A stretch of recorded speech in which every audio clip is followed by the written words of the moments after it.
members and police officials have participated in recreating the events. This is not an NBC News production.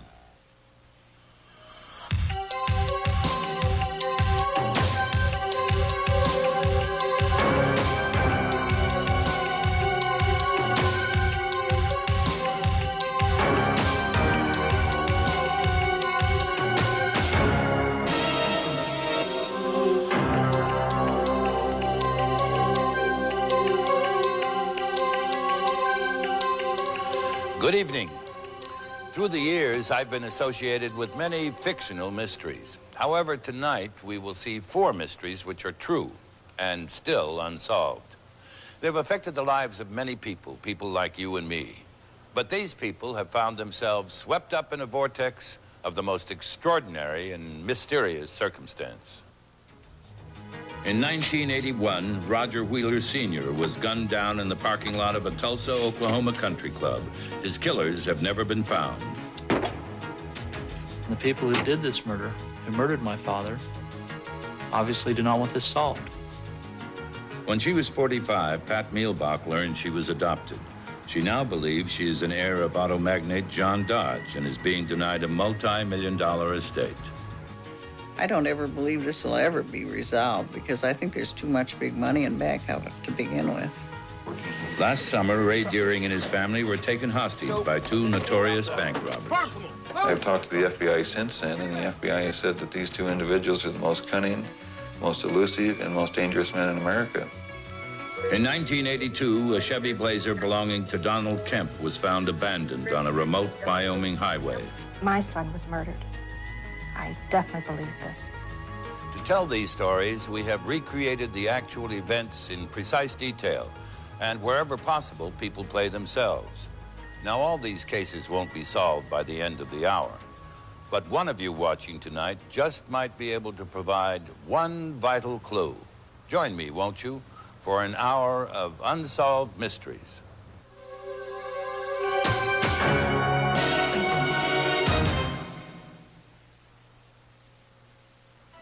Don Kemp was nowhere in sight. 4 years after he disappeared, Vinced. My son was murdered. I definitely believe this. Absolutely. He was murdered. Mary Kemp has conducted her own investigation into her son's death and has turned up some disturbing evidence. She now believes that Don did not become lost in the wilderness, but that he was abducted, taken away from the area, and killed. The local sheriff is sure that Don died of natural causes. However, the mounting evidence, including a series of telephone calls made by Don 5 months after he supposedly died, demands a second look at this case. Don was a promising young advertising executive in New York City until he was severely disabled in a traffic accident. It took him 3 years to recover, and he lost all desire to return to Madison Avenue. He had become disillusioned a bit with materialism. Don loved the good life, you know, and New York was the epitome of that. We were mystified why this attaché was left there. They told us at the museum that he had called and said, "Is my attaché there?" And they said, "Yes, it is." And he said, "I'll be in for it right away." And he never came in. The next day at 10 a.m., 2 highway patrolmen found Don's Blazer. It had been there since 7:30 that morning. Neither of us has seen anything like this. The vehicle was left 40 miles from any town on an off-ramp, running, stuff strung out of it, the doors open, a relatively new vehicle, gear and papers and briefcases and suitcases that I don't know how you could get another person in the vehicle. At the time the car was found, there was patchy snow on the ground. A single set of footprints led from the roadside into the empty prairie. I have no idea what would inspire anybody to walk. I think they were put there by someone other than my son. There was a snowdrift completely around the barn and no tracks leading away from it. I looked closer at the snowdrift and discovered that somebody had turned around and step backwards and walk backwards, stepping in their same tracks to try to hide their trail coming into the barn. And it just seemed like someone was trying to hide from us. 3 days after he disappeared, a blizzard made it impossible to continue, who distinctly remembers serving Don. Even more baffling, at the same time as these sightings, one of Don's closest friends returned home from vacation to find 6 different telephone messages from Don on her answering machine. Like Mary, she believes Don was murdered. Fearful of her own safety, she does not want to be identified. I'm convinced he holds the clue to what really happened to Don.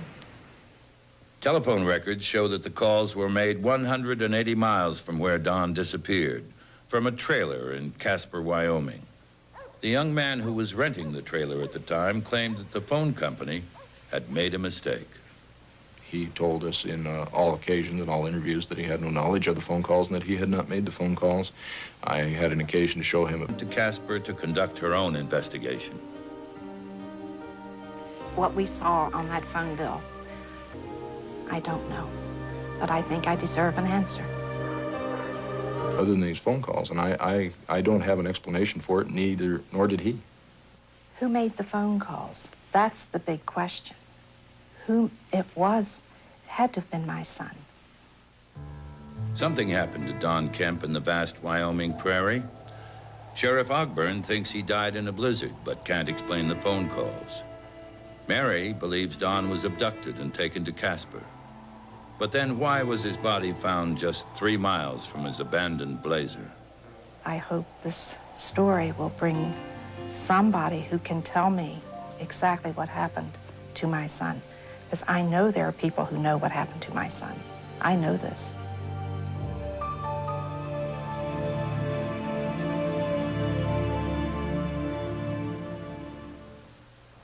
Next, 3 contract-style killings that have baffled police for over 5 years.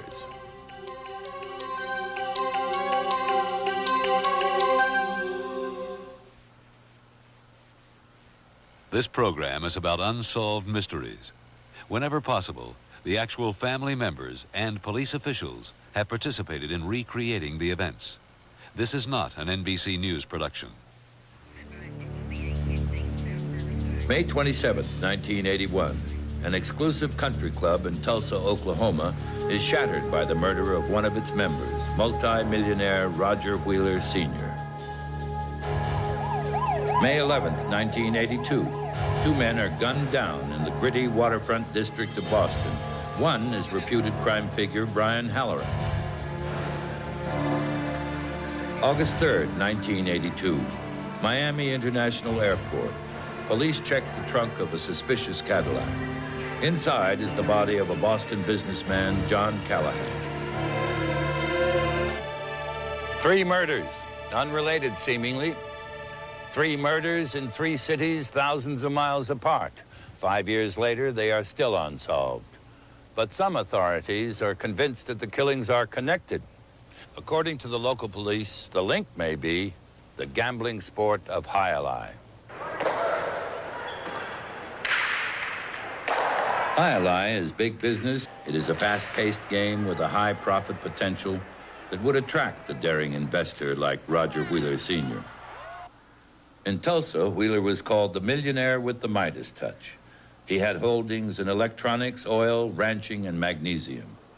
3 years before his death, he purchased World Jai-alai, which operated arenas in Florida and Connecticut. He played, of course, to win. He played to get 110% out of every deal, and most of the time he got that.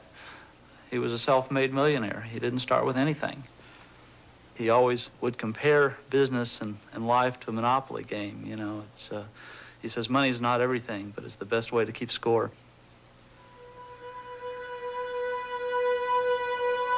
He was a very consistent individual. Every Wednesday, he would play, you know, his round of golf, and it was a well-known schedule. By 5 p.m., the crime scene was cordoned off.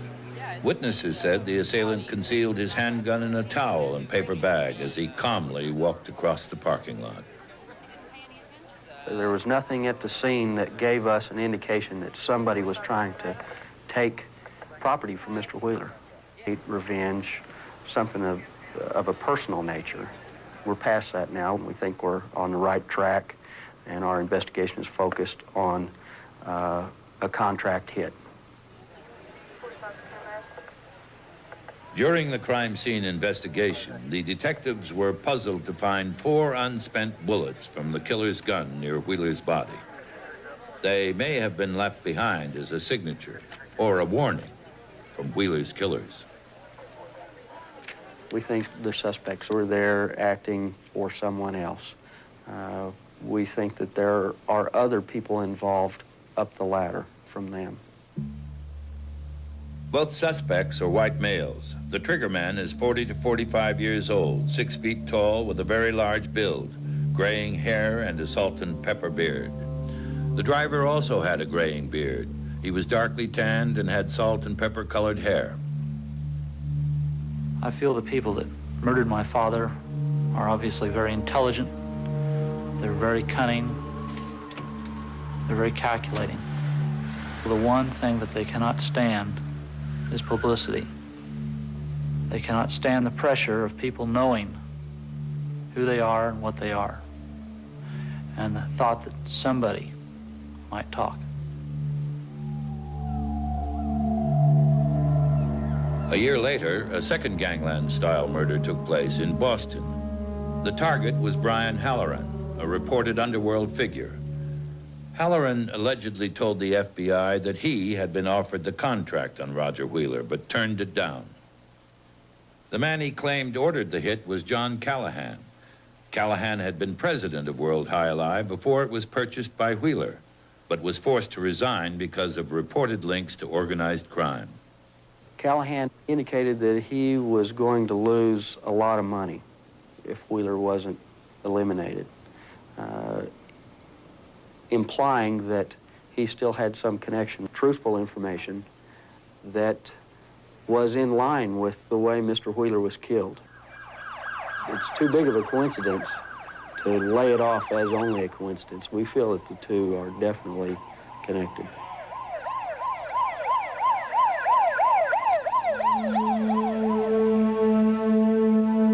First, John Callahan flew to Fort Lauderdale. Though he lived in Boston, he kept a condominium and a leased Cadillac in the area. Detectives had tried to locate Callahan in Boston to question him about Wheeler's murder. They were unable to find him. They later learned that Callahan made regular secret trips to Florida, but have never learned why.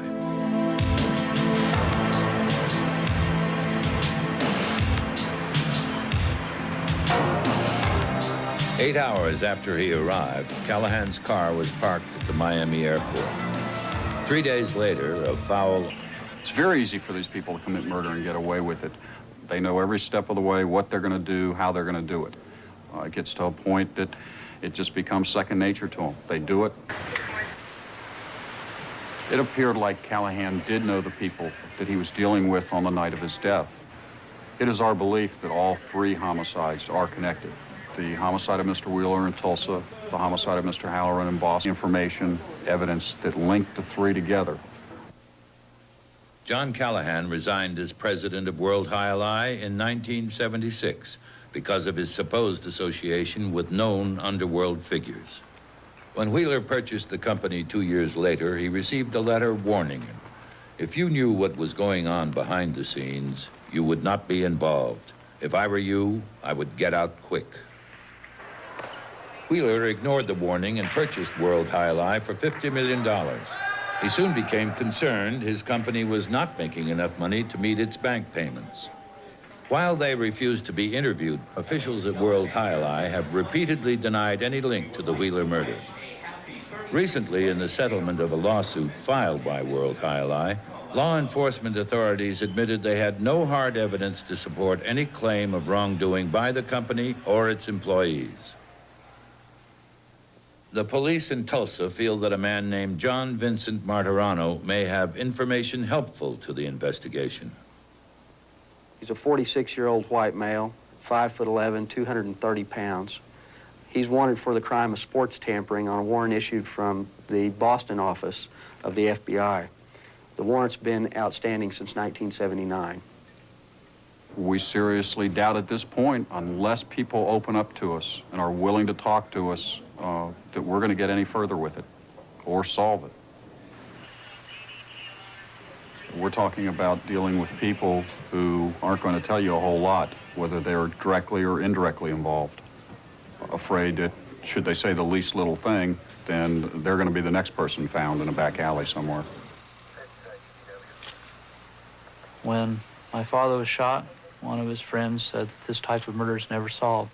And I just can't accept that. I cannot bury my father until his killers are brought to justice. All it would take is just one person to come forward with a little bit more information, and we can break this case.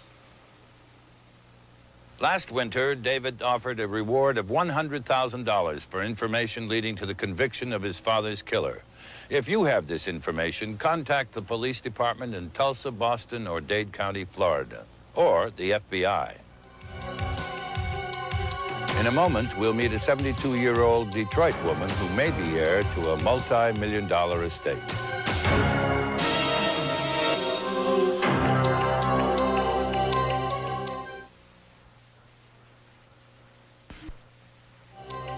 Unsolved Mysteries continues in a moment. Entertainment.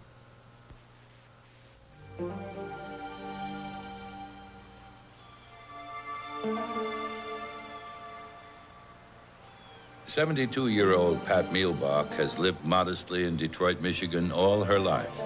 Now she finds herself at the center of a controversy that involves the circumstances of her birth and a legacy worth millions of dollars.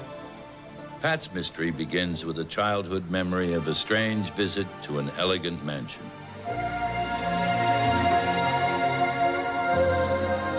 I remember as a young girl that a lady came to pick me up, and my mother told me to go with her.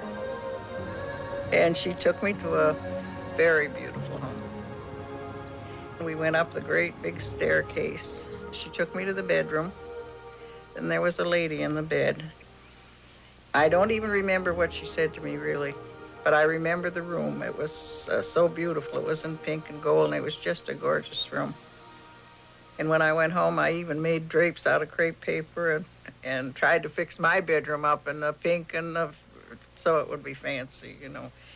And I don't, nothing was ever said. I never saw the woman again that took me there. For many years, Pat Mielbach was puzzled by the memory of that strange mansion. Now, crucial evidence leads her to believe she is the daughter of one of the wealthiest men in Detroit history, the daughter of a dynasty. It all began in 1959 when Pat's father, Robert Manzer, died. At the reading of his will, Pat was shocked to discover that she'd been adopted. Pat and her family began a search for the identity of her real parents, but to this day, that information has been kept secret. At the Wayne County Courthouse, Pat was told that Michigan state law forbids disclosure of adoption records. Judge Thomas Murphy did reveal that Pat's father was unknown and that she was born in Jackson, Michigan.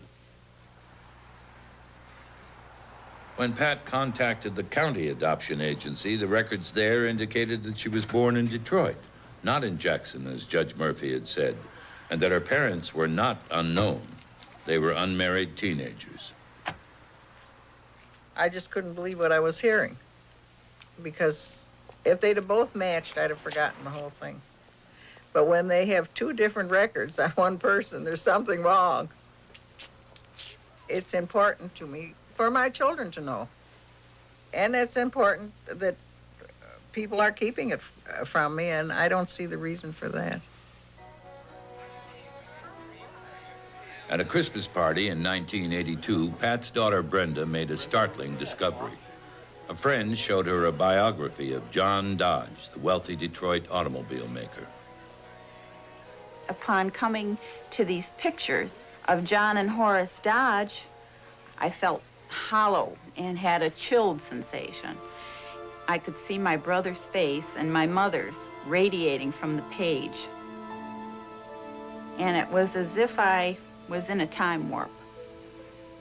I came to a picture of a house that John Dodge had owned, and it was exactly the house that my mother had described to me. And I remember turning to Ken because I couldn't understand the feeling I was having. You remember the house that Mom told us about in the summer? Mm-hmm. Well, this looks just like the house. Look at the windows. Here's the winding wall. It was just uncanny. This idea came from somewhere out of the blue that these were my mother's people. When I saw the house, I knew it was the house. There was no doubt about the house. And I really got the chills when I saw John Dodge's face. I really did. And when we turned to the back of the book and I saw people's names that were friends of my father's, then I really thought this must be something to this. John Dodge amassed his fortune in the early days of Detroit's automobile industry. He built Model A's for Henry Ford, and in 1914, he and his brother Horace formed Dodge Brothers, the nation's fourth largest automobile company. Clearly, the Dodge fortune is vast. When John Dodge died in 1920, he left an estate in 1920, mind you, of some $40 million. But that's not the issue for Mrs. Milbach here. The real issue here is the determination of who her natural and biological parents are. I'm not really interested in the money. At my age, I don't know what I would even do with it, and I think it's much, much nicer to plan on buying something and have it a thrill to get it than just be able to go out and buy anything you want. Then I wouldn't know what I wanted. If Pat had been raised in the Dodge family, she would have lived in the same mansion she visited as a child. As a teenager, Pat's home would have been the Dodge country estate called Meadowbrook, which is now open to the public. Come on now, Mom. Wouldn't you really have liked to have lived here? No, it's too big. You have to be kidding. No. It's so beautiful No. here. Even if you were living I here like now. small places. No, I wouldn't be comfortable here at all. I don't This is understand that. like a museum. I've been to the Dodge home, I would say 5 or 6 times. And I don't have any real feelings about the home that it would be mine or I should have been there or anything like that. I feel rather sorry for the people that lived there. I don't think they were close. I don't think they had the love that I did. It's hard to put it into words. Naturally, yes, I would like my legacy. I feel I'm entitled to it. I am a grandchild. And I do feel I've been cheated out of a lifestyle. My children, in turn, are cheated out of a lifestyle. Makes it a whole lot easier to live when you've got that kind of money. When Pat's claims were made public, most of Detroit, including the Dodge family, was convinced that her motive was simply greed. Well, my first reaction was, well, wouldn't everyone like to be an illegitimate daughter of John Dodge and come in for some of that money that's just about ready to be distributed? Though initially skeptical, author Gene Petroni discovered the first solid link between Pat Mielbach and the Dodge family. Her research revealed that a man named Frank Upton was a close friend of Pat's father, Robert Manzer. Both men were stewards at the same Methodist church, and Pat remembers the Uptons frequently visiting her home. Frank Upton also worked for John Dodge in a very personal capacity. He managed his business affairs. We suspect that he probably arranged the adoption. Shortly after Pat was adopted, the loan on the Manzer home was paid off in cash. Mrs. Manzer began wearing mink, and Mr. Manzer began driving the first of many brand new Dodge cars. Oh, you've got some pictures. Yes, I got them out. Oh, that's nice. You know, you've seen these. Another link to the Dodges is the physical resemblance between members of Pat's family and the Dodge family. The most obvious comparison is between Pat and John Dodge, the man who may be her father.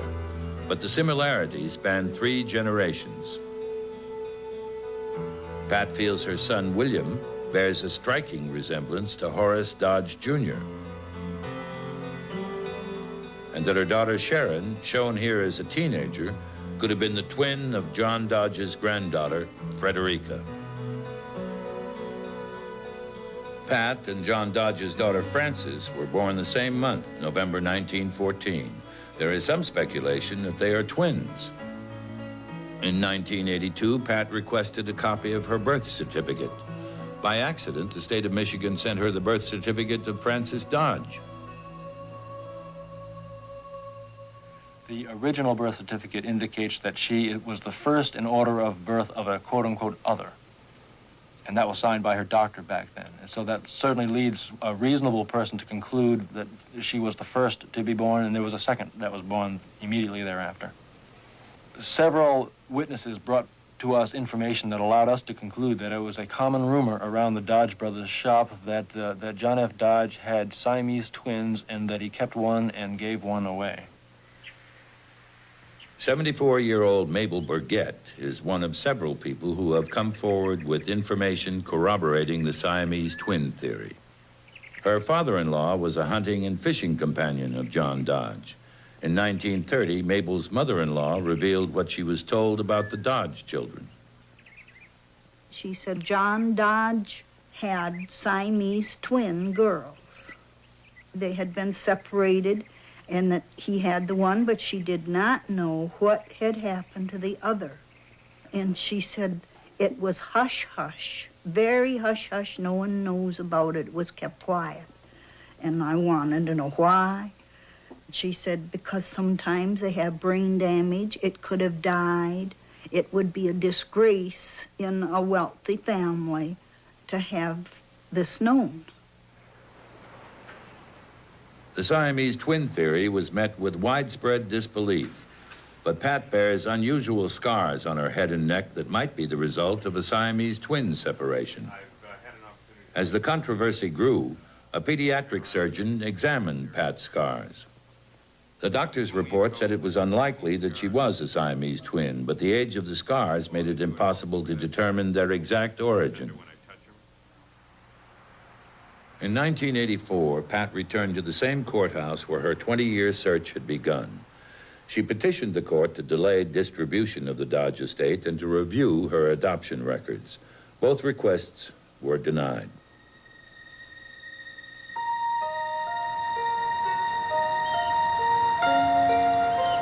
If my mother was just Jane Doe, I believe they would have said, you are just Jane Doe. Your mother was Mary Doe.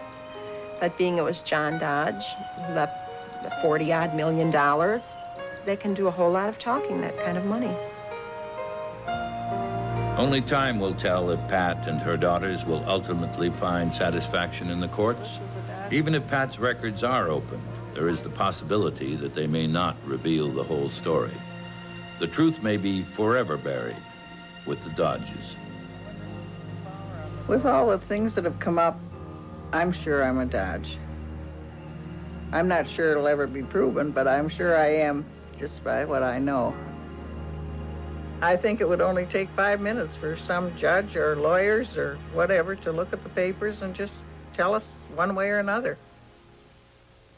Denied access to her adoption records, her past and future, last November, Pat's lawyers appealed the decision. If the appeal is successful, Pat Mielbach will at last find out if she is the daughter of John Francis Dodge. As yet, there has been no decision on the appeal. In a moment, the story of two bank robbers who took a family hostage and vanished with $1 million.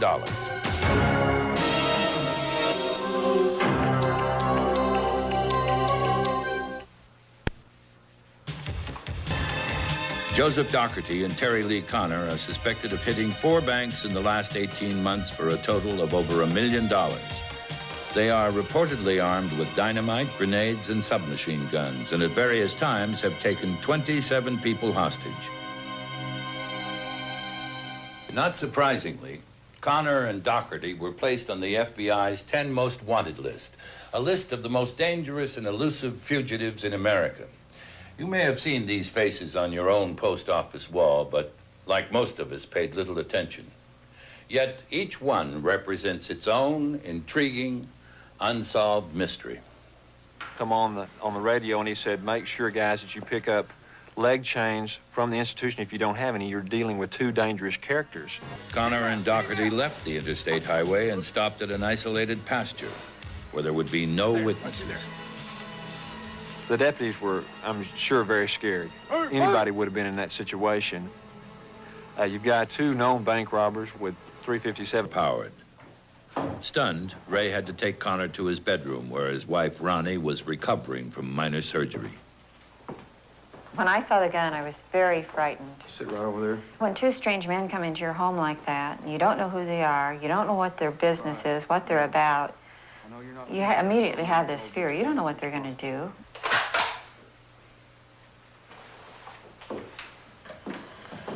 We're going to have a conference. I don't want to hear a sound. I don't want to hear a movement. I don't want to hear a chair squeak. Okay? Okay.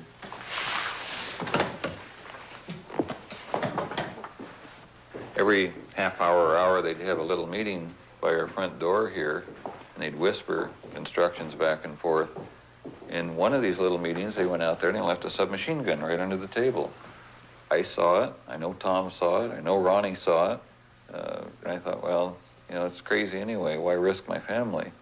It kind of passes through your mind that it's sitting there, but you know you can't do anything.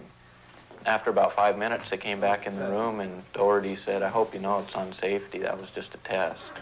And then after that point, it seemed like they trusted us more because we didn't try anything. The fugitives' plan was to hold the Deerings hostage all night and force Ray to open the bank doors early the next morning. When the group left at dawn, Their plan was to get the money as quickly as they could and leave. Calm, no slip-ups, all right? We'll check it out. I told them, I said, you told me all night, all you want is the money. I said, I want you to get the money and get out of here as fast as you can. All right, it's clear. Bring them back. Let's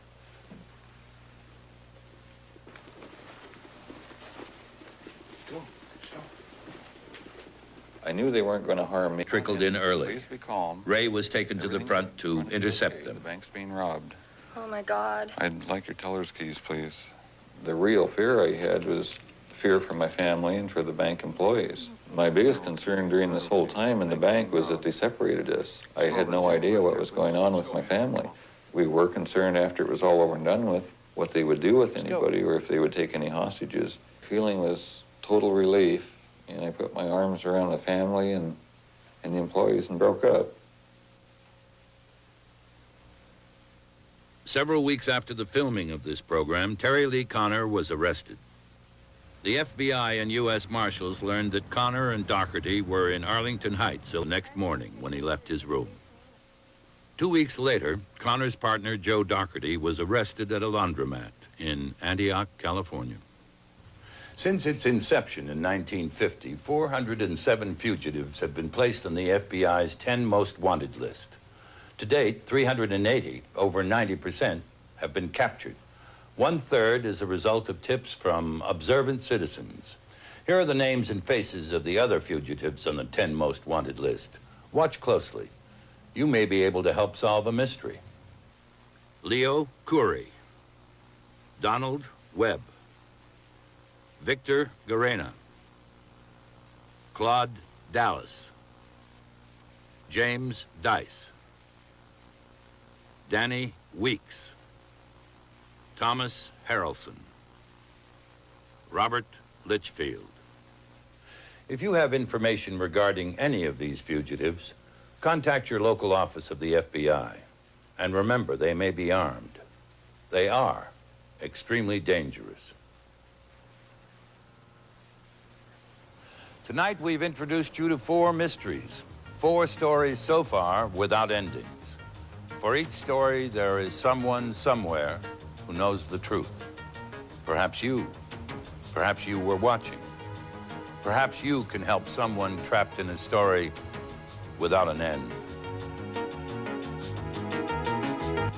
This summer, turn to NBC for the best star-filled movies on television. And tonight, it's the epic gangster saga Once Upon a Time in America, starring Robert De Niro, James Woods, Treat Williams, Tuesday Weld, and Elizabeth McGovern.